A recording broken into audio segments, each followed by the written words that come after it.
আসসালামু আলাইকুম। উইনার টেকনোলজির পক্ষ থেকে আমরা নিয়ে আসলাম অল ইন ওয়ান সিপিইউ।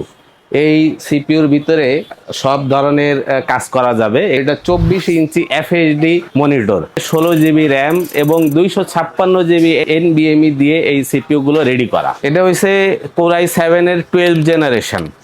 এটার মধ্যে আপনি পাবেন DDR4 এর 16 জিবি র্যাম এবং 256 জিবি এনবিএমই। এটার সাথে আমরা A4 টেকের কম্বো কিবোর্ড মাউস ফ্রি দিয়ে দিব। এটার প্রাইস পড়বে 33,000 টাকা। এটা হচ্ছে কোর i7 এর 10 জেনারেশন, হোয়াইট কালার বডি আছে। এটার সাথে আপনি ওয়াইফাই বিল্ট ইন পাবেন, বিল্ট ইন স্পিকার আছে। আরও এটার সাথে আমরা A4 টেকের কম্বো কিবোর্ড এবং মাউস এটার সাথে ফ্রি পাবেন। এটার দাম পড়বে মাত্র 31,000 টাকা। এটা হচ্ছে 12 জেনারেশনের কোর i5 হোয়াইট কালারের মনিটর। এটাও আপনি 16 জিবি র্যাম এবং 256 জিবি এনবিএমই পাবেন। এটার সাথেও একটা কম্বো A4 টেকের কিবোর্ড মাউস পেয়ে যাবেন। এটার প্রাইস পড়বে অনলি 30,000 টাকা। আমাদের কাছে 3 ক্যাটাগরির কনফিগারেশন রয়েছে। এছাড়াও যদি আপনারা চান এটা কাস্টমাইজ করে নেওয়া যাবে। র্যামও বাড়াতে পারবেন, এসএসডি কার্ডও বাড়াতে পারবেন। আরও যদি বিস্তারিত জানতে চান তাহলে আমাদেরকে মেসেজ করুন।